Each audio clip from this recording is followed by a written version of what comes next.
Immediate po ay nag-create po ng SIG o Special Investigation Task Group ang QCPD at based po doon sa mga nakuha po nilang ebidensya, particularly yung kopya po ng ORCR ng motor na involved po dito sa insidente, ay nakapagsagawa po sila ng follow-up operation at yung investigation po nila led to the identification po ng primary suspect po natin, a certain alias Danit.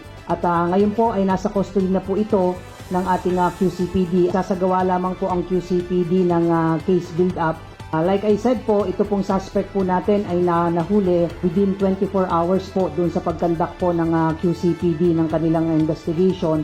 At more or less at least 4 witnesses po yung nakapagbigay po sa atin ng information that give credence doon po sa identification po nitong suspect.